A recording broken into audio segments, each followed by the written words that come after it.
அதிசயங்கள் நடந்திட ஆண்டவன் சந்நிதிக்கு விரைந்து வாருங்கள். திருப்பலி பீடத்தில் தேவன் வருகிறார். திருந்திய உள்ளங்களில் அமைதி தருகிறார். திருப்பலி பீடத்தில் தேவன் வருகிறார். திருந்திய உள்ளங்களில் அமைதி தருகிறார். ஆனந்தம் பொங்கிட அதிசயங்கள் நடந்திட ஆண்டவன் சந்நிதிக்கு விரைந்து வாருங்கள்.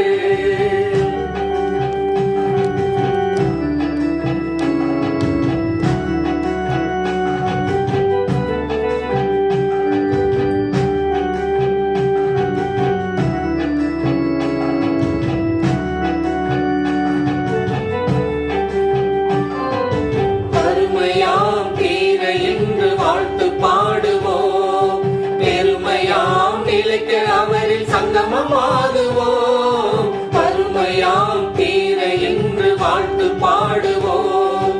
பெருமையாம் நிலைக்க அவரில் சங்கமமாகுவோம். அவரில் சங்கமம் வாழ்வில் சந்தோஷம்.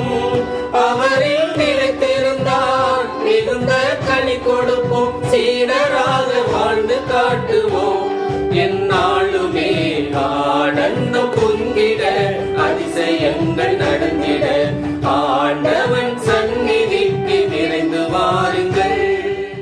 திருப்பலி முன்னுரை. உளி தாங்கும் கல்தானே சிலையாகும். வழி தாங்கும் உள்ளம்தானே தூய்மையாகும். துன்பம் தாங்கும் வாழ்வுதானே கிறிஸ்தவமாகும் என்பதை உணர்ந்து தம் தம் சிலுவையை சுமந்து கொண்டு இயேசுவின் சீடர்களாய் பொதுக்காலத்தின் 22ஆம் ஞாயிறு திருப்பலியில் கலந்து கடவுளுக்கு உகந்த தூய உயிருள்ள பலியாக தங்களை படைக்க வந்துள்ள இயேசுவின் அன்புக்குரியவர்களே, உங்கள் அனைவரையும் அன்புடன் வரவேற்கிறோம். நீ உன் துன்பங்களை ஏற்றுக்கொண்டு அதை சுமக்க தயாரானால் உன்னை என் சீடராக ஏற்றுக்கொண்டு உன்னை சுமக்க நான் தயாராக இருக்கிறேன் என்று இன்று நம்மை அழைக்கிறார் இறைமகன் இயேசு. சுயநல விருப்பங்களையும் சிற்றின்ப ஆசைகளையும் அழித்து வாழும்போதுதான் வாழ்வடைய முடியும் என்ற கோட்பாட்டையும் துன்பங்கள் ஒவ்வொன்றும் இறைவனின் வரங்கள் என்ற உயர் தத்துவத்தையும் வழங்குகிறது இன்றைய வார்த்தை வழிபாடு. துன்பம் மனிதனை தனது இயலாமையை உணரச் செய்கிறது. துன்பம் இறைவனை தேடச் செய்கிறது. துன்பம் மனிதனுக்கு கடவுளின் இரக்கத்தையும் மன்னிப்பையும் பெற்றுத்தரும் அருட்சாதனமாக விளங்குகிறது. துன்பம் மனிதனுக்கு கடவுளின் திருவுளத்தை வெளிப்படுத்தும் கண்ணாடியாக அமைந்துள்ளது.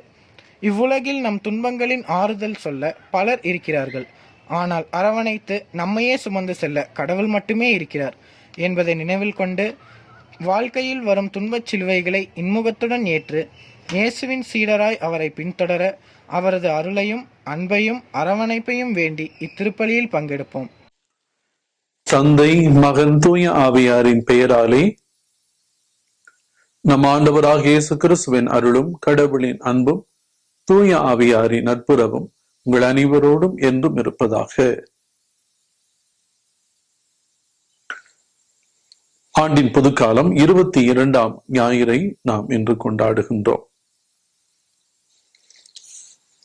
சின்னதாராபுரம் கிரேசி குடும்பத்தினர் கருத்துப்படி பால்ராஜ் என்பவருடைய ஆன்ம இளைப்பாற்றுக்காக ஒப்புக் கொடுக்கப்படுகின்றது. இத்திருப்பலியானது கிரேசி குடும்பத்தினர் கருத்துப்படி பால்ராஜ் என்பவருடைய ஆன்ம இளைப்பாற்றுக்காக ஒப்புக் கொடுக்கப்படுகின்றது. இயேசுவை பின்பற்ற வேண்டும் என்றால் தன்னலம் துறக்க வேண்டும் என ஆண்டவர் கூறுகின்றார். ஆண்டவர் நம்மிடமிருந்து எதிர்பார்ப்பது தன்னலமற்ற ஒரு சீடத்துவம். ரோமியருக்கு எழுதிய திருமுகம் இன்று 2ஆம் வாசமாக கொடுக்கப்பட்டிருக்கிறது. அதிலே நாம் அனைவரும் கடவுளுக்கு தூய உயிருள்ள பலியாக நம்மை ஒப்புக் கொடுக்க வேண்டும். அதுதான் இயேசு கிறிஸ்து தன்னலம் இல்லாத ஒன்றை கடவுள் அதிகமாக விரும்புகிறார் என்று சொல்லுகின்றார். இயேசுவை பின்பற்ற வேண்டும் என்றால் நான், எனது, என்னுடையது என்கிற அந்த சுயநலமான எண்ணங்களை தவிர்த்து முற்றிலுமாக கடவுளுக்கு தன்னை உயிருள்ள தூய பலியாக ஒப்புக் கொடுப்பதை சீடர்களுடைய முதன்மையான கட்டளை என்று கூறுகிறார். இத்தகைய சிந்தனையோடு நாம் திருப்பலியில் கலந்து கொள்வோம். திருப்பலியை தகுந்த முறையில் ஒப்புக் கொடுக்க நாம் பாவங்களை ஏற்று மனவருந்தி மன்னிப்பு கேட்போம். எல்லாமல்ல இறைவனிடமும் சகோதர சகோதரிகளே உங்களிடமும் நான் பாவி என்று ஏற்றுக்கொள்கிறேன். ஏனெனில் என் சிந்தனையாலும் சொல்லாலும் செயலாலும் கடமையில் தவறியதாலும் பாவங்கள் பல செய்தேன். என் பாவமே, என் பாவமே, என் பெரும் பாவமே. ஆகையால் எப்போதும் கன்னியான புனித மரியாவையும் வான தூதர் புனிதர் அனைவரையும் சகோதர சகோதரிகளை உங்களையும் நாம் இறைவனாகிய ஆண்டவரிடம் எனக்காக வேண்டிக் கொள்ள மன்றாடுகிறேன். எல்லாமல்ல இறைவன் நம் மீது இரக்கம் வைத்து நம் பாவங்கள் அனைத்து மன்னித்து நம்மை நிலை வாழ்வுக்கு அழைத்து செல்வாராக.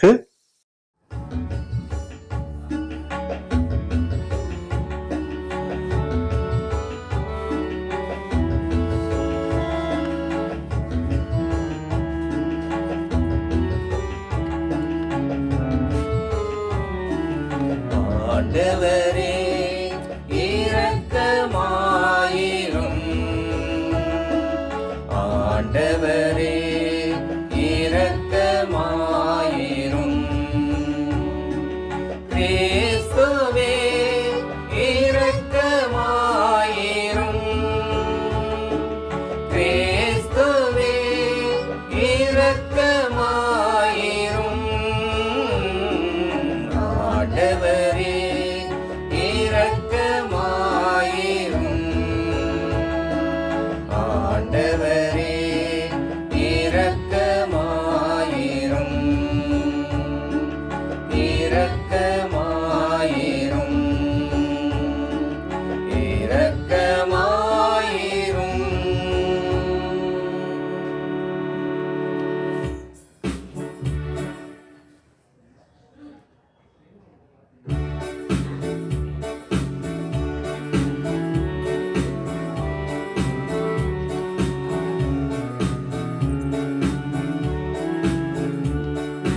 உன்னதங்களிலே கடவுளுக்கு மாட்சி உண்டாகுக. உலகினிலே நன்மனத்தோருக்கு அமைதியாகுக. உம்மை புகழ்கின்றோம், உம்மை வாழ்த்துகின்றோம், உம்மை ஆராதிக்கின்றோம், உம்மை மாட்சிப்படுத்துகின்றோம். உமது மேலான மாட்சியின் பொருட்டு உமக்கு நன்றி கூறுகின்றோம். ஆண்டவராகிய இறைவா, வானுலக அரசரே, எல்லாம் வல்ல தந்தையாகிய இறைவா, ஒரே மகனாய் உதித்த ஆண்டவரே இயேசு கிறிஸ்துவே, ஆண்டவராகிய இறைவா, இறைவனின் செம்மறியே, தந்தையின் திருமகனே, உலகின் பாவங்களை போக்குபவரே, எங்கள் மேல் இரக்கமாயிரும். உலகின் பாவங்களை போக்குபவரே, எங்கள் மன்றாட்டை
மன்றாடுவோமாக. ஆற்றல் வாய்ந்த இறைவா, சிறந்தவை அனைத்தும் நிறைந்தவரே, உம்மீது நாங்கள் உள்ளார்ந்த ஆற்றல் வாய்ந்த இறைவா, சிறந்தவை அனைத்தும் நிறைந்தவரே, உம்மீது நாங்கள் உள்ளார்ந்த அன்பு கொள்ளச் செய்தருளும். அதனால் எங்களது சமய பற்றை வளர்த்து நன்மைகளை பெருகச் செய்து நீர் எங்களில் கருத்துடன் உருவாக்கியதை பராமரித்து காத்துருள்வீராக. உம்மோடு தூயாவியாரின் ஒன்றிப்பில் இறைவனாய் என்றென்று வாழ்ந்து ஆட்சி செய்கின்ற எங்கள் ஆண்டவரும் உம் திருமகனுமாய் இயேசு கிறிஸ்து வழியாக பார்த்து மன்றாடுகின்றோம். முதல் வாசக முன்னுரை. இறைவனின் உடன்படிக்கையை மீறியதால் இஸ்ரேல் இனம் மட்கலம் போல் உடைந்து சிதறும் என்ற எரேமியாவின் இறைவாக்கால் கோபம் அடைந்த கோயில் தலைவன் பஸ்கூர் எரேமியாவை அடித்து சிறையில் போடுகிறான். இப்பின்னணியில் எரேமியா தன் உள்ளத்து உணர்ச்சிகளை இவ்வாசகத்தின் வழியே வெளிப்படுத்துவதை கவனமுடன் கேட்போம். முதல் வாசகம். ஆண்டவரின் வாக்கு என்னை பழிச்சொல்லுக்கும் நகைப்புக்கும் ஆளாக்கியது. இறைவாக்கினர் எரேமியா நூலில் இருந்து வாசகம். அதிகாரம் 20, இறைவசனங்கள் 7 முதல் 9 முடிய. ஆண்டவரே, நீர் என்னை ஏமாற்றி விட்டீர், நானும் ஏமாந்து போனேன். நீர் என்னை விட வல்லமையுடையவர், என்மேல் வெற்றி கொண்டு விட்டீர். நான் நாள் முழுவதும் நகைப்புக்கு ஆளானேன். எல்லோரும் என்னை ஏளனம் செய்கின்றார்கள். நான் பேசும் போதெல்லாம் வன்முறை, அழிவு என்றே கத்த வேண்டியுள்ளது. ஆண்டவரின் வாக்கு என்னை நாள் முழுவதும் பழிச்சொல்லுக்கும் நகைப்புக்கும் ஆளாக்கியது.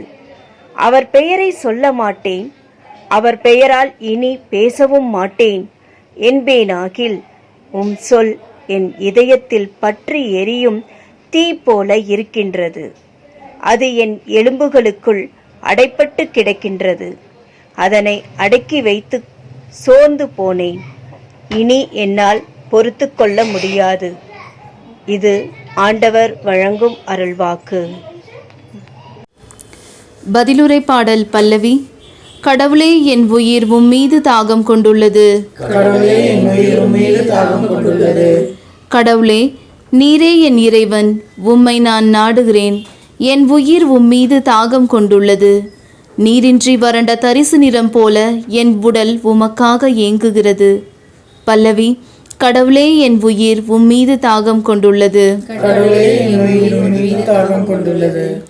உம் ஆற்றலையும் மாட்சியையும் நான் காண விளைந்து உம் தூயகம் வந்து உம்மை நோக்குகிறேன். ஏனெனில் உமது பேரன்பு உயிரிலும் மேலானது. என் இதழ்கள் உம்மை புகழ்கின்றன. பல்லவி. கடவுளே, என் உயிர் உம்மீது தாகம் கொண்டுள்ளது. என் வாழ்க்கை முழுவதும் இவ்வண்ணமே உம்மை போற்றுவேன். கைகூப்பி உமது பெயரை ஏத்துவேன். அறுசுவை விருந்தில் நிறைவடைவது போல என் உயிர் நிறைவடையும். என் வாய் மகிழ்ச்சி மிகு இதழ்களால் உம்மை போற்றும். பல்லவி. கடவுளே, என் உயிர் உம்மீது தாகம் கொண்டுள்ளது. ஏனெனில் நீர் எனக்கு துணையாய் இருந்தீர். உம் இறக்கைகளின் நிழலில் மகிழ்ந்து பாடுகிறேன். நான் உம்மை உறுதியாக பற்றி கொண்டேன். உமது வலக்கை என்னை இறுக பிடித்துள்ளது. பல்லவி. கடவுளே, என் உயிர் உம்மீது தாகம் கொண்டுள்ளது. இரண்டாம் வாசக முன்னுரை. ஒவ்வொரு கிறிஸ்துவனும் கிறிஸ்துவை பின்பற்றி இறைவனுக்கு அர்ப்பணிக்கப்பட்ட பலி பொருளாக பரிசுத்த வாழ்வு வாழ பவுலடியார் அழைக்கிறார். கிறிஸ்தவர்களாகிய நாம் வாழ வேண்டிய நெறிமுறைகளை எடுத்துரைத்து நம் உள்ளத்தை புதுப்பித்துக் கொள்ள அழைக்கும் இவ்வாசகத்தை கவனமுடன் கேட்போம். சகோதர சகோதரிகளே, கடவுளுடைய இரக்கத்தின் முன்னிட்டு உங்களை வேண்டுகிறேன். கடவுளுக்கு உகந்த தூய உயிருள்ள பலியாக உங்களை படையுங்கள். இதுவே நீங்கள் செய்யும் உள்ளார்ந்த வழிபாடு. இந்த உலகத்தின் போக்கின்படி ஒழுகாதீர்கள்.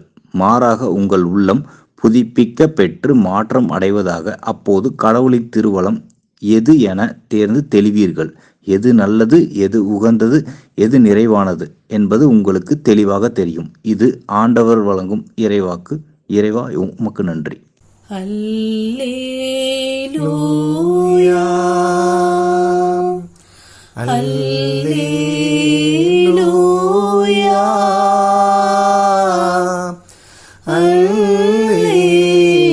அல்லேலூயா.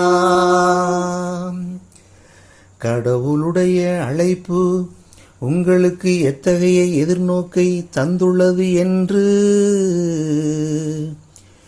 நீங்கள் அறியுமாறு உங்கள் அகக்கண்கள் ஒளியூட்ட பெறுவனவாக. அல்லேலூயா அல்லேலூயா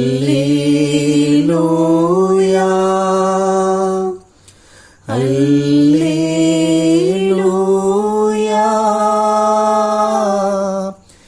அல்லேலூயா. ஆண்டவர் உங்களோடு இருப்பாராக. புனித மத்தேயு எழுதிய பரிசுத்த நற்செய்தியிலிருந்து வாசகம்.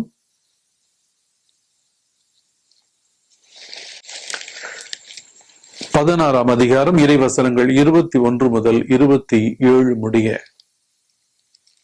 அக்காலத்தில் இயேசு தாம் எருசலேமுக்கு போய் மூப்பர்கள், தலைமை குருக்கள், மறைநூல் அறிஞர்கள் ஆகியோரால் பலவாறு துன்பப்படவும் கொலை செய்யப்படவும் 3ஆம் நாள் உயிருடன் எழுப்பப்படவும் வேண்டும் என்பதை தம் சீடருக்கு அந்நேரம் முதல் எடுத்துரைக்க தொடங்கினார்.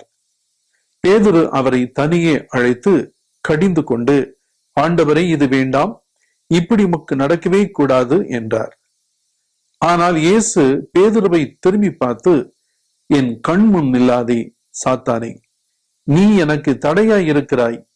ஏனெனில் நீ கடவுளுக்கு ஏற்றவை பற்றி எண்ணாமல் மனிதருக்கு ஏற்றவை பற்றியே எண்ணுகிறாய் என்றார். பின்பு இயேசு தம் சீடரை பார்த்து, என்னை பின்பற்ற விரும்பும் எவரும் தன்னலம் துறந்து தம் சிலுவையை தூக்கி கொண்டு என்னை பின்பற்றட்டும். ஏனெனில் தம் உயிரை காத்துக்கொள்ள விரும்பும் எவரும் அதை இழந்து விடுவர். மாறாக என் பொருட்டு தம்மையே அழித்துக் கொள்கிற எவரும் வாழ்வடைவார். மனிதர் உலகம் முழுவதையும் ஆதாயமாக்கி கொண்டாலும் தம் வாழ்வையே இழப்பார் எனில் அவருக்கு கிடைக்கும் பயன் என்ன? அவர் தம் வாழ்வுக்கு ஈடாக எதை கொடுப்பார்? மானிட மகன் தம் தந்தையின் மாட்சியோடு தம் வானதூதர்களுடன் வரப்போகிறார். அப்பொழுது ஒவ்வொருவருக்கும் அவரவர் செயலுக்கேற்ப கைமாறு அளிப்பார் என்றார். இது வாழ்வு தரும் கிறிஸ்துவின் நற்செய்தி. இயேசு கிறிஸ்துவில் பிரியமான சகோதர சகோதரிகளே, இன்றைய நற்செய்தி மத்தேயு 16ஆம் அதிகாரம் 21 முதல் 27 முடிய உள்ள வசனங்கள் நமக்கு கொடுக்கப்பட்டிருக்கிறது. அதை எடுத்துக்கொள்வோம். மத்தேயு நற்செய்தி 16ஆம் அதிகாரம் 21 முதல்.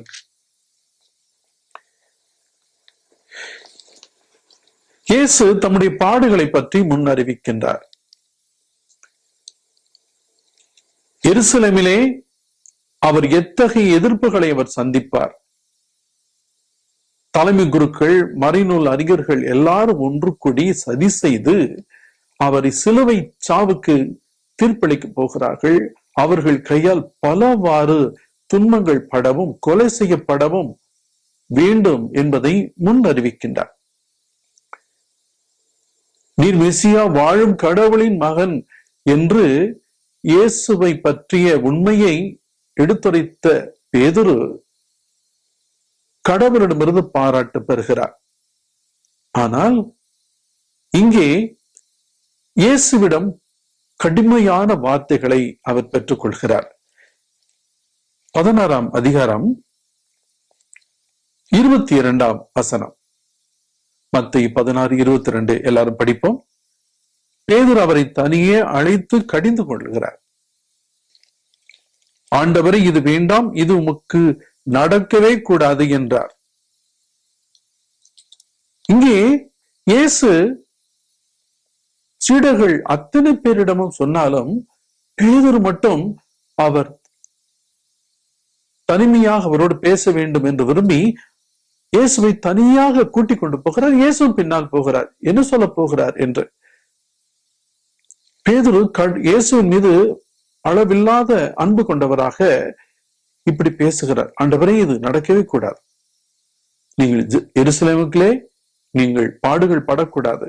நீங்கள் எப்படியா தப்பித்துக் கொள்ள வேண்டும். இது வேண்டவே வேண்டாம், நடக்கவே கூடாது. நீங்க அப்படி சாகக்கூடாது என்று சொல்லுகிறார். இயேசுவுக்கு கோபம் வருகிறது. இறை திட்டத்துக்கு எதிராக பேதுரு பேசுவதை அவரால் தாங்கிக் கொள்ள முடியவில்லை. இறைவனுக்கும் இறைவனுடைய சித்தத்திற்கும் எதிராக இருப்பது சாத்தான் தான். ஆகவே இயேசு சொல்லுகிறார் 23 வசனத்திலே, ஆனால் இயேசு பேதுருவை திரும்பி பார்த்து, என் கண் முன் நில்லாதே சாத்தானே என்று சொல்கிறார். இறை திட்டத்துக்கு எதிரான சிந்தனை அனைத்தும் சாத்தானுக்குரிய சிந்தனை. இயேசு பாடுகள் பட்டு அந்த இரத்தத்தின் வழியாகவே பாவங்களிலும் கழுவி மனிதர்களை மீட்க வேண்டும் என்பதுதான் இறை திட்டம். ஆகவேதான் கெத்செமனி தோட்டத்திலே இயேசு இந்த துன்பக்காலம் வேண்டாம் என்று சொன்ன பொழுது கூட தந்தை தன்னுடைய திட்டத்திலே உறுதியாக இருக்கிறதை நாம் பார்க்கிறோம். இயேசு தம்முடைய சீடர்களுக்கு முன்னதாகவே என்ன நடக்க போகிறது என்பதை அவர்களுக்கு சொல்லி அவர்களை தைரியப்படுத்துகிறார். அவர்கள் தயாராக இருக்க வேண்டும் என்று சொல்கிறார். கடைசி நேரத்தில் திடீரென்று சொல்லி அவர்கள் பயந்து விடக்கூடாது என்பதற்காகவே முன்னதாகவே அவரை தயாரிக்கின்றார். பேதுரு இயேசுவின் மீது கொண்ட அன்பினால் மற்ற எல்லாரையும் விட பொறுப்பு மிக்கவராக இருக்கிறார். தன் தலைவனுக்கு இது நேரக்கூடாது என்று அளவு கடந்த பாசத்தினால், ஆண்டவரே, இது நடக்கவே கூடாது என்று சொல்கிறார். ஆனால் இயேசு சொல்கிறார், கண்ணு நீளாத சாத்தானே அப்படிங்கிறார். நீ எனக்கு தடையா இருக்கிறாய், ஏனெனில் நீ கடவுளுக்கு ஏற்றவை பற்றி எண்ணாமல் மனிதருக்கு ஏற்றவை பற்றியே எண்ணுகிறாய். கடவுள் சொல்லார் அல்லவா, உன்னுடைய எண்ணங்கள் வேறு, என்னுடைய எண்ணங்கள் வேறு. வானத்துக்கு பூமிக்கு எவ்வளவு தொலைவு இருக்குதோ, கிழக்குக்கு மேற்கு எவ்வளவு தொலைவு இருக்கிறதோ அவ்வளவு உயர்ந்தது, விலகி இருக்கிறது உன்னுடைய எண்ணமும் என்னுடைய எண்ணமும் என்று சொல்கிறார். ராயப்பர் சாதாரண மனிதன், மீனவர். அவருக்கு இயேசு நன்றாக இருக்க வேண்டும், கஷ்டப்படக்கூடாது. மனிதனுடைய எண்ணம் அப்படித்தான். நம்ம எல்லாரும் அப்படித்தானே இருப்போம். நம்ம கஷ்டப்படக்கூடாது, கஷ்டப்படாம நம்ம நல்லா இருக்கணும். மனிதர்கள் அனைவருமே தன்னலம் நிறைந்தவர்களாக இருக்கிறார். ஒரு ஆபத்தான நேரத்தில் நம்மை காத்துக் கொள்வதற்காகத்தான் எப்பொழுதும் முயற்சி எடுப்போம். தனக்கு மிஞ்சித்தான் தானம் அப்படின்னு சொல்லுவோம் இல்லையா? முதல்ல நம்மை பார்த்துதான் பார்த்துக்கோ. நம்மை சார்ந்தவை யாராக இருந்தாலும் அவர்களை காப்பதற்காக நாம் அதீத பிரயத்தனம் பண்ணுவோம். ஆசிரியர் மாணவனை பற்றி குறை சொன்னால், பள்ளி குறை சொன்னால் பெற்றோர்களை ஏற்றுக்கொள்ள மாட்டேன். இல்ல, என் பையன் தப்பு பண்ண மாட்டேன், என் பையன் ரொம்ப நல்லவன், என் குடும்பத்துல நல்லவங்க, என் வீட்டுக்காரர் ரொம்ப நல்லவர், என் மனைவி நல்லவங்க, என் பிள்ளைகள் நல்லவங்க, அப்படித்தான் நம்ம சொல்லுவோம். நான் தப்பு பண்ணல, நான் கரெக்டா தான் இருக்கிறேன், நான் சொன்னது கரெக்டு தான் என்று நம்மை நாமே கனப்படுத்துவோம். நம்மை உயர்வாக மதிப்போம், நம்மை காத்துக்கொள்ள முயற்சி எடுப்போம். ஆண்டவர் சொல்லுகிறார், அது இறைவனுக்கு எதிராக இருக்கும் என்றால் அது ஆண்டவருக்கு உகந்ததா இல்லை என்பதை அகற்ற வேண்டும், அதை உணர்ந்து கொள்ள வேண்டும் என்று சொல்கிறார். என் கண்முன் நில்லாத சாத்தான் என்கிறார். என் கண்ணு முன்னால் எதையும் இருக்கக்கூடாது. அதாவது சொல்லுவாங்க, ஆங்கிலத்தில் ஒண்ணு சொல்லுவாங்க, out of sight out of mind அப்படின்பாங்க. கண்ணுக்கு முன்னால தெரிகிறதா அடிக்கடி பார்ப்பதுதான் நம்முடைய மனதில் நிற்கும். அடிக்கடி எதை பார்க்கவில்லை என்றால் அது நம்முடைய மனதிலிருந்து மறைந்து போகும். பள்ளியிலே படிக்கிற பொழுது, கல்லூரியிலே படிக்கிற பொழுது நம்முடைய மாணவர்களை, நண்பர்களை எல்லாம் அடிக்கடி பார்த்து கொண்டே இருப்போம். அது அந்த கல்லூரி காலம் முடிந்த பிறகு கொஞ்ச காலத்துல ஞாபகம் இருக்கும், அது மறந்து போகும். பிறகு ரொம்ப ஞாபகப்படுத்த பிற்காலத்தில் ஒரு பார்க்கிற பொழுதுதான் நான் நினைவு கொள்வோம். கொஞ்சம் யோசனை பண்ணி, ஆமால நீதான் அப்படின்னு சொல்லி நம்ம புரிஞ்சுக்கிறோம். Out of sight out of mind. அதனாலதான் சொல்லுகிற கண் முன்னில் அதுக்கு போ அப்படிங்கிற. கண்ணுக்கு முன்னால் எந்த ஒரு எண்ணத்தையும் எந்த ஒரு ஆசையும் வைத்துக் கொள்ளக்கூடாது. ஆண்டவர் சொல்லுகிறார், தன்னலம் துறந்து என்னை பின்பற்ற வேண்டும் என்று அவர் சொல்லுகிறார். இயேசு தம்முடைய சீடர்களை பார்த்து 24ஆம் வசனத்தை எடுத்துக்கங்க. தாய்ப்பர் திட்டிடுறாரு, உன்னுடைய எண்ணங்கள் வேறு, கடவுளுடைய எண்ணங்கள் வேறு, மனிதருடைய எண்ணத்தின்படி எண்ணுகிறாய் என்று சொன்ன பிறகு தம்முடைய சீடர்கள் பக்கம் திரும்பி அவர் சொல்லுகிறார். மத்தேயு 16:24 வசனம் எடுத்துக்கங்க. இயேசு தம் சீடரை பார்த்து, எல்லாரும் படிங்க. இயேசு தம் சீடரை பார்த்து, என்னை பின்பற்ற விரும்பும் எவரும் தன்னலம் துறந்து தம் சிலுவையை தூக்கி கொண்டு என்னை பின்பற்றட்டும். ஏனெனில் தம் உயிரை காத்துக்கொள்ள விரும்பும் எவரும் அதை இழந்து விடுவர். மாறாக என் பொருட்டு தம்மையே அழித்துக் கொள்கிற எவரும் வாழ்வடைவார் என்று சொல்கிறார். கடவுளுக்காக நம்மை ஒப்புக் கொடுக்கிற பொழுது அதை பன்மடங்காக ஆசீர்வதித்து தருகிறார். நம்முடைய வாழ்வை கடவுளுக்கு ஒப்புக் கொடுப்போம் என்றால் அது பன்மடங்காக அதை நம்மிடமே அவர் திருப்பி தருகிறார். ஆசீர்வாதமாக அதை வல்லமையால் நிரப்பி, கிருபையால் நிரப்பி நமக்கு அது தருகிறார். கடவுளுக்காக நாம் வாழ்கிற வாழ்க்கையிலே ஒரு நலனும் குறைவுபடாது. இல்லாதது போல தோன்றும் அது, ஆனால் எல்லாம் இருப்பதை போன்ற ஒரு நிறைவை ஆண்டவர் தருவார். தன்னலம் துறந்தால் கடவுள் தன்னை நமக்குள் இட்டு நிரப்புவார். நான் குறைய வேண்டும், அவர் வளர வேண்டும். அதைத்தான் புனித யோவான் ஸ்நானக அருளப்பர் சொல்லுகிறார். நான் குறைய வேண்டும், அவர் வளர வேண்டும். தன்னலம் துறந்தால் தான் நம்மை இழக்க முடியும். தன்னலம் துறப்பதும் நம்மை வெறுமையாக்குவதும் ஒன்றுதான். கடவுளாக இருந்தவர் தன்னை வெறுமையாக்கி மனிதராக பிறந்தது போல இயேசு அதையே நம்மிடம் எதிர்பார்க்கிறார். என்னை பின்பற்ற விரும்புகிறவர் உன்னை மறந்துவிடு, உன் குடும்பத்தை, பெற்றோர், உறவுகள், உன் வாழ்க்கை, ஆசை, லட்சியங்கள் எல்லாவற்றை விட்டு விட்டு என்னிடவா, என்னுடைய பணியை நீ செய், என்னுடைய எண்ணத்தின்படி நீ வாழ், என்னுடைய லட்சியத்தை நீ உன்னுடைய லட்சியமாக ஏற்றுக்கொள், என்னுடைய இலக்கை உன்னுடைய இலக்காக வைத்துக்கொள். நான் என்ன பேச வேண்டும் விரும்புகிறேனோ அதை நீ பேசு, நான் என்ன செய்ய வேண்டும் என்று விரும்புகிறேனோ அதை நீ செய். இதுதான் முதல் வாசகத்திலே நாம் படிக்க கேட்டோம். எரேமியா புத்தகத்துல அவர் சொல்லுகிறார், அவர் பெயரை சொல்ல மாட்டேன், அவர் பெயரால் இனி பேசவும் மாட்டேன் என்பேனாகில் உன் சொல் என் இதயத்தில் பற்றி எறியும் தீ போல இருக்கிறது. நான் கடவுளை நினைச்சு பார்க்க மாட்டேன் அப்படின்னு சொல்லிட்டோம்னா அவரை நினைக்க வேண்டும் என்கிற தீ நமக்குள்ள பற்றி எரியும். எப்ப கடல் வேணான்னு சொல்றோமோ அப்பதான் அதிகமான ஆர்வம் நமக்குள்ள வரும். அது என் எலும்புக்குள் அடைபட்டு கிடக்கிறது. அதாவது ஆண்டவரை பற்றிய எண்ணம், ஆண்டவருடைய சொல் நம்முடைய எலும்புக்குள்ளே அடைபட்டு தீ போல தகித்து கொண்டிருக்கிறது. அதனை அடக்கி வைத்து சோர்ந்து போனேன் என்று சொல்லுகிறார். கடவுளை பற்றி நான் பேச மாட்டேன் என்று சொல்லுகிறார். ஆனால் கடவுள் கொடுத்த அந்த வாக்கு, சொல் அவருடைய எலும்புக்குள்ளே தீ போல கலந்து கொண்டிருக்கிறது. அதை அட்டைக்கு வச்சு நான் செய்ய மாட்டேன், சொல்ல மாட்டேன், ஆண்டவருக்காக வாழ மாட்டேன், ஆண்டவர் பற்றி நினைக்க மாட்டேன், ஆண்டவருடைய பணிகளை செய்ய மாட்டேன் என்று சொல்லி அட்டைக்கு வச்சு சோர்ந்து போகிறார் அவர். நான் சோர்ந்து போனேன், இனி என்னால் பொறுத்து கொள்ள முடியாது என்று சொல்கிறார். ஆக கடவுளுக்காக வாழ்கிற வாழ்க்கை என்பது யாராலும் தடுத்து நிறுத்த முடியாது. எப்பொழுது நம்மை முழுமையா கடவுளுக்கு ஒப்புக் கொடுக்கிறோமோ அவருக்காக வாழாமல் நம்மால் இருக்க முடியாது. நம்மை முழுமையாக ஒப்புக் கொடுக்க வேண்டும். அதுதான் சொல்லுகிறார். மத்தேயு 16ஆம் அதிகாரம் 26ஆம் வசனம்.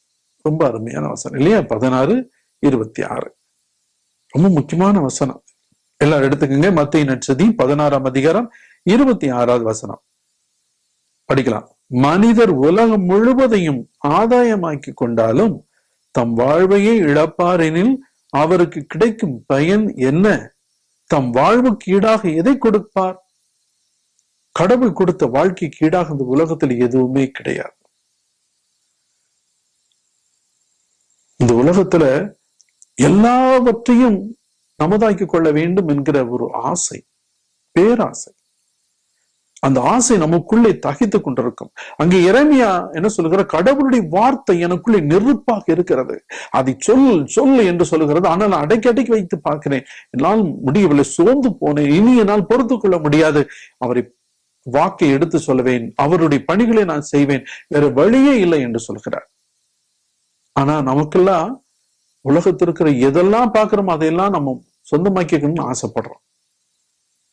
நல்ல வீடு, பெரிய வீடு கட்டிக்கணும், நிறைய அசையா சொத்துக்களை வாங்கி போடணும், இடம் அங்க வாங்கி போடணும், இங்க வாங்கி போடணும், ஒரு பண்ணை வாங்கி போடணும், தென்னந்தோப்பு வாங்கி போடணும், எல்லாருக்கும் ஆளுக்கு ஒரு வீடு கட்டி கொடுக்கணும், எல்லாருக்கும் தேவையானதை செய்யணும், நிறைய பணம் சேர்த்து வைக்கணும், நிறைய நகையை சேர்த்து வைக்கணும், அதுல முதலீடு பண்ணணும், நிறைய ஷேர்ல முதலீடு பண்ணணும், நிறைய இடம் வாங்கி போடணும், நிறைய சம்பாதிக்கணும். இது பத்தாது, 4 தலைமுறைக்கு நம்ம சொத்து சேர்க்கணும். அப்போ நிறைய பணத்துக்காக இரவு பகலாக ஓடி ஓடி ஓடி உழைத்து கொண்டே இருப்போம். கொஞ்சமா சம்பளம் வாங்கும்போது வீட்டில் இருக்கிற பொருட்கள் எல்லாம் சாதாரணமாக இருக்கும். பணம் வர வர செல்வம் கொழிக, செல்வம் வளர வளர வளர வளர நாம் வீட்டில் இருக்கிற எல்லா பொருட்களுடைய தரமும் உயரும். கொஞ்சமா பணம் இருக்கும்போது சைக்கிள், கொஞ்சம் பணம் வரும்போது பைக்கு, கொஞ்சம் பணம் வரும்போது காரு, கொஞ்சம் பணம் நிறைய வரும்போது அதை விட பிராண்டட் காரு, அதை விட பெரிய வசதி வரும்போது யாருமே வாங்காத மிக உயர்ந்த கார் வாங்கணும், ஆர்டர் பண்ணி வாங்கணும், நிறைய வீடு வாங்கணும், நிறைய சொத்து வாங்கணும், எல்லாரும் என்னை பார்த்து பயப்படணும், என் பேச்சுக்கு மதிப்பு கொடுக்கணும், நான் சொன்னா எல்லாரும் கேட்கணும் அப்படிங்கிற ஆசை வந்துவிடும். எல்லாரும் என்னை மதிக்கணும், எல்லாரையும் விட நான் தான் பெரிய ஆளு அப்படிங்கிற எண்ணம் வந்துடும். ஆண்டவர் சொல்லுகிறார், அதெல்லாம் தேவைப்படாது. என் சீடனா இருக்க வேண்டும் என்றால் தன்னலம் துறந்து உன்னுடைய ஆசைகள் உன்னை எல்லாவற்றையும் இழந்து விட்டு, எல்லாவற்றையும் விட்டுவிட்டு என்னை பின்பற்று என்று சொல்கிறார். இயேசுவுக்காக வாழ்வது என்பது கடினமான ஒன்று. ஆனா எல்லாவற்றையும் விட்டுவிட்டாய் என்றால் உனக்கு அதை விட பன்மடங்காக நான் உனக்கு தருகிறேன் என்று சொல்கிறார். நம்மால் முடியுமா? எப்பொழுது நாம் இது வேண்டாம், இயேசுதான் வேண்டும் என்று முடிவெடுக்கிறோமோ அங்கதான் நம்முடைய மீட்பு ஆரம்பமாகிறது. அன்புக்கினவர்களே, செல்வத்தால் யாருக்கும் வாழ்வு வந்து விடாது. பணக்காரன் விண்ணரசுக்குள்ளே நுழைய முடியாது என்று சொல்கிறார். பணம் இருக்கிறவங்களும் நுழைய முடியாதா? இப்ப யாருதான் நுழைய முடியும்? பணம்தான் கடவுள் அப்படின்னு நினைக்கிறாங்க பாருங்க. கடவுள் வேணாம், எனக்கு பணம் மட்டும் இருந்தா போதும் நினைக்கிற பாருங்க, அவங்கள தான் ஆண்டவர் எச்சரிக்கின்றார். அன்பிக்கினவர்களே, நாம் அத்தனை பேருக்கு தெரியும், அந்த காலத்து சூப்பர் ஸ்டார் நடிகர் தியாகராஜ பாகவதர் எவ்வளவு பெரிய மனுஷன். அவருடைய திரைப்படங்கள் எல்லாம் வருடக்கணக்காக ஒரே தேட்டல் ஓடிக்கிட்டே இருக்கு. அவர் பார்க்கறதுக்கு, அவர் பாட்டை கேட்கறதுக்கு மக்கள் கூட்டம் கூட்டம் ஓடுவாங்க. அவர் ஒரு ட்ரெயின்ல போயிட்டு இருக்கும்போது, அவர் ட்ரெயின்ல வர்றான்னு தெரிஞ்சுக்கிட்டு அந்த ட்ரெயினை நிறுத்திட்டாங்க மக்கள். அவர் இறக்கி அவர் பாடணும், நாங்க கேட்கணும் அப்படின்னு சொல்லிட்டு அவரை தடுத்து பாட வச்சாங்க. ட்ரெயினை நகர விடல. அவர் பாடி முடிச்ச பிறகுதான் இந்த ட்ரெயினே அடுத்த ஊருக்கு போக அனுமதிச்சாங்கன்னு பாக்குறோம். அன்பிக்கினவர்களே, எல்லா பெண்களும் அவர் மீது அளவு கடந்த விரிவடைத்தவர்களாக, அவர் மீது அன்பு கொண்டவர்களாக இருந்ததாக சொல்வார்கள். நான் கேட்டது அது எவ்வளவு தூரம் உண்மை என்று தெரியவில்லை. எல்லா பெண்களும், அந்த காலத்து பெண்களும் அவர் குரல் மீது மயக்கம் கொண்டு அவரை பார்க்க வேண்டும், தொட வேண்டும், அவருக்கு முத்தம் கொடுக்க வேண்டும் என்று ஆசைப்படுவார்களாம். அவருடைய வேண்டுகோளை ஏற்றுக்கொண்டு பாகவதர் ஒரு இடத்துல சேர் போட்டு உட்கார்ந்துக்குவாரா, வருகிற பெண்கள் எல்லாம் முத்தம் கொடுத்துட்டு போவாங்களாம். அவர் பாட்டுக்கு, அவருடைய குரலுக்கு, அவருடைய அழகுக்கு. தங்கத்தட்டுலதான் சாப்பிடுவாராமா. கடைசியில் அவர் செத்து போன பிறகு ஒரு 4-3 பேர் கூட சபை ஊர்வலத்துக்கு வரல. திருச்சியில அவர் கல்லறை இருக்கு, இன்னைக்கு அது பாலடைஞ்சு கல்லறையா இருக்கு. அவ்வளவு தங்க தட்டுல சாப்பிடுகிற அளவுக்கு செல்வந்தராக இருந்தார். கோடி கோடியா பணம், நிறைய வசதி வாய்ப்பு இருந்தது, ஏற்பட்ட இடம்ல வாங்கி போட்டார். பியு சின்னப்பா ஒரு காலத்துல அவர் எந்த வீடு வாங்கக்கூடாதுன்னு சொல்லிட்டு கட்டாளி கூட போட்டாங்க. அந்த அளவுக்கு செல்வம் கொழித்தது. இன்னைக்கு அவங்கெல்லாம் இருந்த இடம் தெரியல. பணம் ஒருவருக்கு வாழ்வு கொடுக்காது. பணம் ஒருவருக்கு ஒரு மூச்சு காற்றை கூட வாங்க முடியாது. பணத்தினால் ஒருவனுக்கு வாழ்வு வந்து விடாது. ஆண்டவர் சொல்கிறார், எதை நீ அதிகமாக நேசிக்கிறாயோ அது உன்னை அடிமைப்படுத்த மாட்டேன். நம்ம யார் மீது எதன் மீது அதிகமாக பற்று வைத்திருக்கிறோமோ அது நம்மை அடிமைப்படுத்தும். அது நம்மை அடிமை போல நடத்தும். சங்கிலி போல நம்மை கட்டி வைத்திருக்கும். அதனால்தான் சொல்லுகிறார், உன்னை இழந்து விடு, எல்லாவற்றிலிருந்து நீ விடுதலை பெறுவாய் என்கிறார். தன்னலம் துறந்தவர்கள் பாருங்க, முனிவர்கள் எல்லாம் சித்தர்கள் எல்லாம் பாருங்க, எல்லா குடும்பத்தாவது விட்டுட்டு தனியா காட்டுக்குள்ள போய் உட்காந்துக்குவாங்க. நம்முடைய கிறிஸ்துவ மரபிலை நிறைய துறவிகள் எல்லாம் பாலைவனத்துக்கு ஓடி போவாங்க. எல்லாத்தையும் விட்டு பாலைவனத்துல போய் உண்ணு. அதனால்தான் இயேசு கிறிஸ்து கூட தன்னுடைய பணி வாழ்வை ஆரம்பிப்பதற்கு முன்னதாக 40 நாள் இரவு பகலாக பாலைவனத்திலே தவம் இருந்தார். எல்லாவற்றையும் இழந்தார். அன்பிக்கினியவர்களே, இயேசு சொல்லுகிற ஒன்றே ஒன்றுதான் நம்மிடமிருந்து எதிர்பார்க்கிற ஒன்று. எல்லாவற்றையும் துறக்க வேண்டும். emptying oneself, நம்மை வெறுமையாக்க வேண்டும். எதுவும் நம்முடைய பேர், புகழ், அந்தஸ்து, உடல் மீது ஆசை, மனதின் மீது ஆசை, நம்முடைய அழகின் மீது எதை பற்றும் கவலைப்படாமல், இதெல்லாம் எனக்கு வேண்டாம், இயேசு மட்டும் போதும் என்ற எண்ணம் வருகிறது அல்லவா? அப்பொழுதுதான் உண்மையாகவே நம்முடைய கிறிஸ்துவ வாழ்வு ஆரம்பமாகிறது. அப்பொழுதுதான் நம்முடைய ஜெபம் உண்மையாக அர்த்தமுள்ளதாக மாறும். நம்முடைய காத்திருத்தலும் நம்முடைய ஜெபமும் அர்த்தமுள்ளதாக ஆழமானதாக மாறும். நம்முடைய விசுவாசம் அப்பதான் வளரும். இயேசுவின் மீது நாம் கொண்டிருக்கிற அன்பு அப்பொழுதுதான் மலரும். அவருக்காக எதையும் செய்ய நாம் துணிவோம். இன்று புனிதர்கள் அத்தனை பேரும் எத்தனை மறை சாட்சிகள்! புனிதர்கள் எவ்வளவு தன்னுடைய வாழ்க்கையில கடவுளுக்காக வாழ்ந்திருக்கிறார்கள். தன்னை முழுமையாக கடவுளுக்காகவே கொடுத்து வாழ்ந்திருக்கிறார்கள். எதையும் அவர்கள் தேடவில்லை, எதை பற்றியும் அவர் கவலைப்படவில்லை. கடவுளுக்காக தன்னை முழுமையாக ஒப்புக் கொடுத்தார்கள். ஆகவேதான் அவர்கள் எல்லாம் புனிதர்களாக இருக்கிறார்கள். அன்பிக்கினிய சகோதர சகோதரிகளே, நம்முடைய வாழ்வை காத்துக்கொள்ள வேண்டும் என்றால் நம் வாழ்வையே இழக்க வேண்டும். நான் என்கிற அனைத்தையும் இழந்து கடவுளுக்காக வாழ்வோம். அப்பொழுதுதான் உண்மையான கிறிஸ்துவம் நமக்குள்ளே ஊற்றெடுக்கும். கடவுளுடைய வல்லமை நமக்குள் வந்து நிரம்பும். அப்பொழுது நம்முடைய சொல்லும் செயலும் அற்புதங்களை செய்யும். ஜெபிப்போம். நல்ல தகப்பனே இறைவா, உம்முடைய இறை வார்த்தையினால் நிரம்பி எங்களை நீர் படைத்தது உமக்காகவே, உமக்கு மட்டுமே முக்கியத்துவம் கொடுத்து வாழ வேண்டும் என்பதற்காக உம்முடைய சித்தப்படி நாங்கள் இந்த உலகத்தை வாழ்ந்து உமக்கு பணியாற்ற அழைத்திருக்கிறேன் என்பதை உணர்ந்து நாங்கள் எங்களுக்காக வாழாமல் உமக்காக வாழக்கூடிய தெளிவை எங்களுக்கு தாரும். இந்த மன்றாட்டுக்கள் எங்கள் ஆண்டவரும் திருமகனுமாய் இயேசு கிறிஸ்து வழியாம் பார்த்து மன்றாடுகின்றோம். நம்பிக்கை அறிக்கை நாம் சொல்லுவோம். ஒரே கடவுளை நம்புகிறேன். விண்ணகமும் மண்ணகமும் காண்பவை காணாதவை யாவும் படைத்த எல்லாம் வல்ல தந்தை அவரே, கடவுளின் ஒரே மகனாய் உதித்த ஒரே ஆண்டவர் இயேசு கிறிஸ்துவை நம்புகிறேன். இவர் காலங்களுக்கெல்லாம் முன்பே தந்தையிடமிருந்து பிறந்தார். கடவுளினின்று கடவுளாக, ஒளியின்று ஒளியாக, உண்மை கடவுளினின்று உண்மை கடவுளாக உதித்தவர். இவர் உதித்தவர், உண்டாக்கப்பட்டவர் அல்ல. தந்தையோடு ஒரே பொருளானவர். இவர் வழியாகவே யாவும் படைக்கப்பட்டன. மனிதன் நமக்காகவும் நம் மீட்புக்காகவும் விண்ணகம் இருந்து இறங்கினார். தூய ஆவியால் கன்னி மரியாவிடம் உடலை எடுத்து மனிதரானார். மேலும் நமக்காக போந்திய பிலாத்தின் அதிகாரத்தில் சிலுவையில் அறையப்பட்டு பாடுபட்டு இறந்து அடக்கம் செய்யப்பட்டார். மறைநூல்களின்படி 3ஆம் நாள் உயிர்த்தெழுந்தார். விண்ணகத்துக்கு எழுந்தருளி எல்லாம் வல்ல தந்தையின் வலப்பக்கம் வீற்றிருக்கிறார். வாழ்வோரையும் இறந்தோரையும் தீர்ப்பிட மாட்சியுடன் மீண்டும் வர இருக்கிறார். அவரது ஆட்சிக்கு முடிவு இராது. தந்தையிடம் இருந்தும் மகனிடம் இருந்தும் புறப்படும் ஆண்டவரும் உயிர் அளிப்பவருமான தூய ஆவியாரை நம்புகிறேன். இவர் தந்தையோடும் மகனோடும் ஒன்றாக ஆராதனையும் மாட்சியும் பெறுகின்றார். இறைவாக்கினர்கள் வாயிலாக பேசியவர் இவரே. ஒரே புனித கத்தோலிக்க திருத்தூதர் வழிவரும் திரு அவையை நம்புகிறேன்.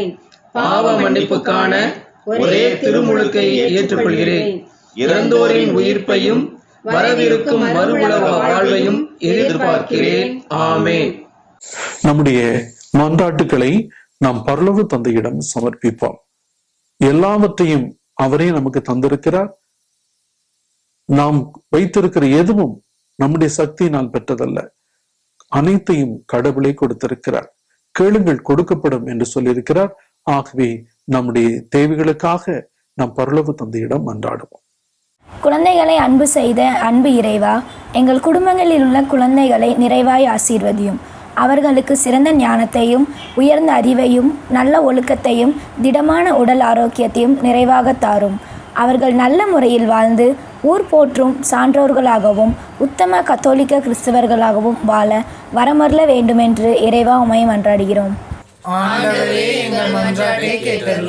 திருக்குடும்பத்தின் தலைவரே இறைவா, இன்றைய நாட்களில் குடும்பத்தின் புனிதத்தன்மைக்கும் உறவுக்கும் ஒற்றுமைக்கும் எதிராக இருக்கும் எல்லா சக்திகளையும் முறியடித்து குடும்பங்களிலே அன்பும் ஒற்றுமையும் மகிழ்ச்சியும் சமாதானமும் நிலை பெற செய்தருளும். எங்களது ஒவ்வொரு குடும்பமும் அன்பின் குடும்பமாக உறவில் நிலைத்து வாழ அருள் தர வேண்டுமென்று இறைவா உம்மை மன்றாடுகின்றோம். துன்பங்களை வென்ற தூயவனே இறைவா, துன்பங்களை நாங்கள் பொறுமையுடன் ஏற்பதன் விளைவாக அந்த துன்பங்களே எங்களுக்கு பலவிதமான வரங்களை பெற்றுத்தரும் வாய்க்கால்களாக மாறும் என்பதை உணர்ந்து எங்கள் வாழ்க்கையில் எதிர்ப்படும் துன்பத் துயரங்கள் என்ற சிலுவைகளை புன்முறுவலுடன் ஏற்று மகிழுடன் சுமந்து சோதனைகளை வென்று இன்னல்களை கடந்து செல்ல மன வலிமையும் மனப்பக்குவத்தையும் தந்தருள வேண்டுமென்று இறைவா உம்மை மன்றாடுகிறோம்.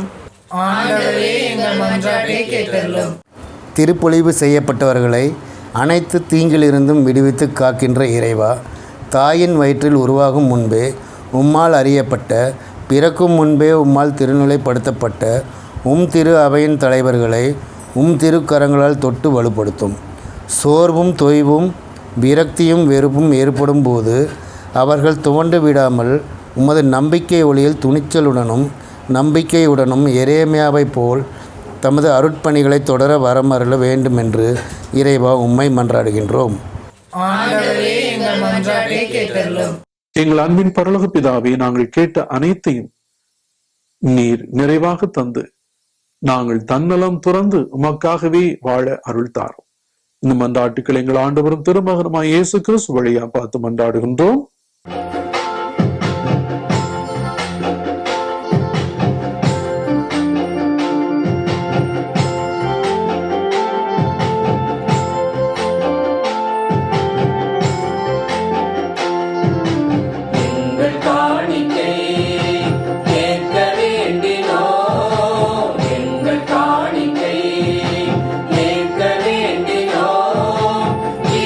கனிந்திட எங்கள் அன்பை தருகிறோம்.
வேண்டினோம். இதயம் கனிந்திட எங்கள் அன்பை தருகின்றோம். எங்கள் காணிக்கை ஏற்க வேண்டினோம். சகோதர சகோதரியினுடையது உங்களுடையது மாறி இப்பலி எல்லாமல்ல தந்தையாய் இறைவன் கேட்டதாகும்படி மன்றாடுங்கள்.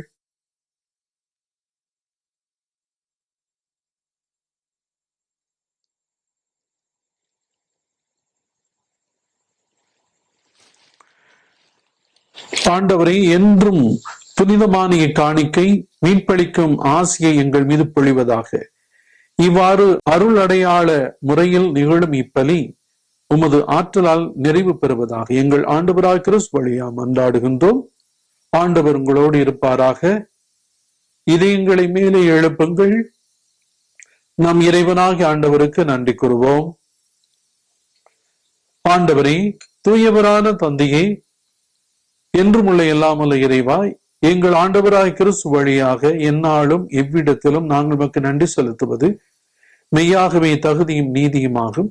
எங்கள் கடமையும் மீட்புக்குரிய செயலும் ஆகும். தவறிழைத்த எங்கள் மீது கிறிஸ்து இரக்கம் கொண்டு கன்னி மரியாவிடமிருந்து பிறக்க திருவுளமானார். சிலுவையில் பாடுபட்டு முடிவில்லா சாவிலிருந்து எங்களை விடுவித்தார். இறந்தோரிடமிருந்து உயிர்த்தெழுந்து நிலை வாழ்வை எங்களுக்கு அருளினார்.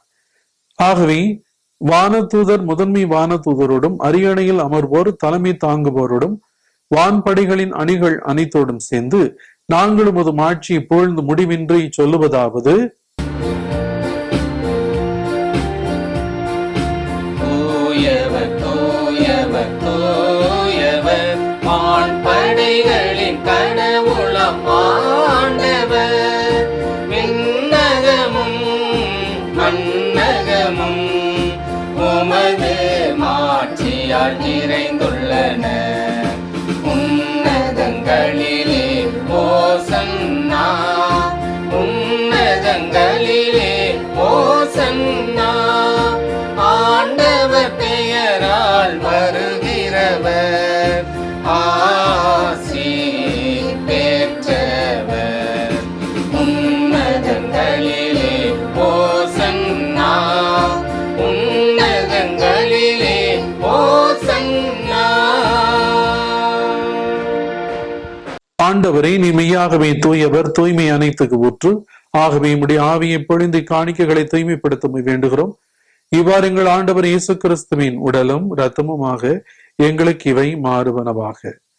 அவர் பாடுபட உளம் கனிந்து தம்மை கையளித்த போது அப்பத்தை எடுத்து நன்றி செலுத்தி அதை பிட்டு தம் சீடர்களுக்கு அளித்தவர் கூறியதாவது: அனைவரும் இதிலிருந்து பெற்று உண்ணுங்கள், ஏனெனில் இது உங்களுக்காக கையளிக்கப்படும் என் உடல்.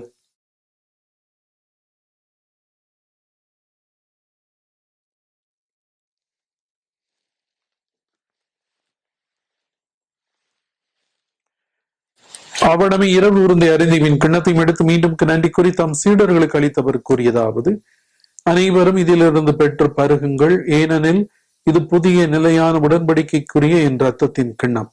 இது பாவ மன்னிப்புக்கு என்று உங்களுக்காம் பலருக்காம் சிந்தப்படும். இதை என் நினைவாக செய்யுங்கள்.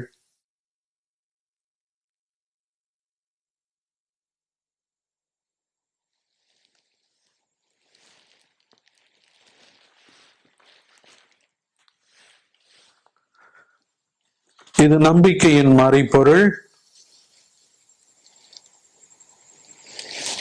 ஆகவே ஆண்டவரே, நாங்கள் கிறிஸ்துவின் இறப்பினையும் உயிர்ப்பினையும் நினைவு கூர்ந்து வாழ்வு தரும் அப்பத்தை மீட்பளிக்கும் கிண்ணத்தையும் ஒப்புக் கொடுக்கின்றோம். உம் திரும்ப நின்று கூடியும் பெரிய தகுந்தவர்களை நாங்கள் ஏற்றுக்கொண்டீர். எனவே உமக்கு நன்றி செலுத்துகிறோம். மேலும் கிறிஸ்துவின் உடலிலும் இரத்தத்திலும் பங்குகளும் எங்களை தூய ஆவியார் ஒன்று சேர்க்க வேண்டும் என தாழ்மையுடன் மன்றாடுகிறோம். ஆண்டவரை உலகெங்கு பரவி இருக்கும் துறவையின் நினைவு கொண்டிருளும். எங்கள் திருத்தந்தை பிரான்சிஸ், எங்களாய் தாமஸ் அக்வைனாஸ், ஏனைய ஆயர்கள், உடைய மறை மாவட்ட ஆயர்களுக்காக சிறப்பாக ஜெபியுங்கள். எல்லா துரு நிலையினராகிய அனைவரோடும் துரு அவை அன்பை நிறைவேற செய்திருளும். தந்தையை நீர்வலையிலும் அழைத்து கொண்ட பால்ராஜ் என்பவரை நினைவு கொண்டிருளும். உம் திருமகனோடு அவரது இறப்பில் இணைக்கப்பட்டிருந்த இவர் உயிர்ப்பிலும் அவரை போல் இருக்க செய்திருளும். மேலும் உயிர்த்தெழும் எது நோக்குடன் துயில் கொள்ளும் எங்கள் சகோதர சகோதரிகளை நினைவு கொண்டிருளும். கண்களை மூடி இறந்த அனைவருக்காக முக்கியமாக யாரும் நினையாத ஆன்மாக்கள், புத்திருக்கிற நிலை ஆன்மாக்களுக்கு மன்றாடுவோம்.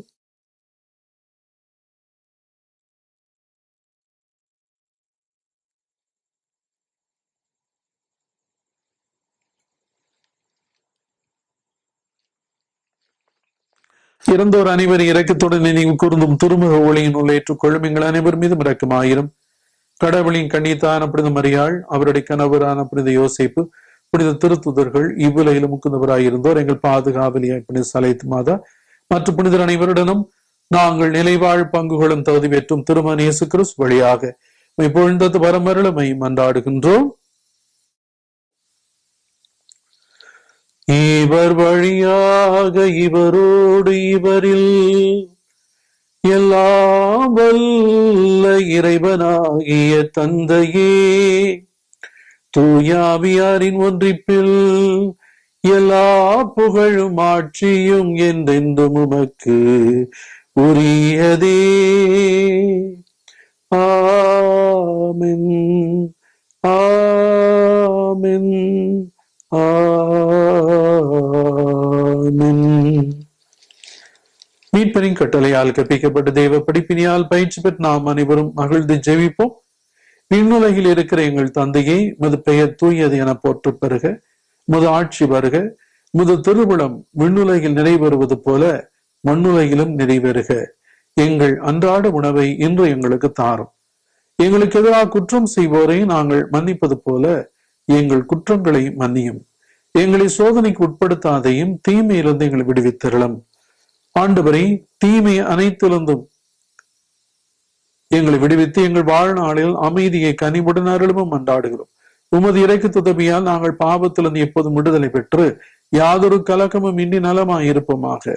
நாங்கள் எது நோக்கி இருக்கும் பேரின்பத்துக்காம் மீட்பராகிய இயேசு கிறிஸ்துவின் வருகைக்காம் காத்திருக்கின்றோம். ஆண்டவரே இயேசு கிறிஸ்துவே, அமைதியை உங்களுக்கு விட்டுச் செல்கிறேன், என் அமைதியையே உங்களுக்கு அளிக்கிறேன் என்றும் திருத்தூதர்களுக்கு மொழிந்திரேன். எங்கள் பாவங்களை பாராமல் உமது திரு அவையின் நம்பிக்கையை கண்ணோக்கி உமது திருவுளத்துக்கு ஏற்ப அதற்கு அமைதியையும் ஒற்றுமையையும் அளித்தருள்வீராக. என்றென்று வாழ்ந்து ஆட்சி செய்கின்றவன் நீரே. ஆண்டவருடைய அமைதி உங்களோடு என்றும் இருப்பதாக. ஒருவருக்கொருவர் கிறிஸ்துவின் அமைதியை பகிர்ந்து கொள்வோம்.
செம்மறி இது உலகின் பாவங்கள் அனைத்தை போக்குண்டவர்.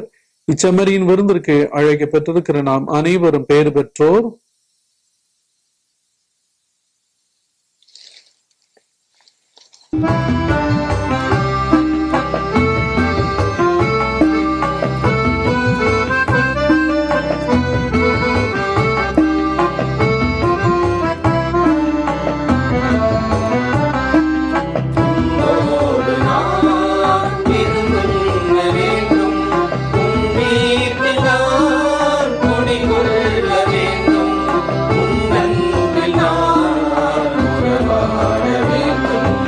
உன்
மன்றாடுவோமாக.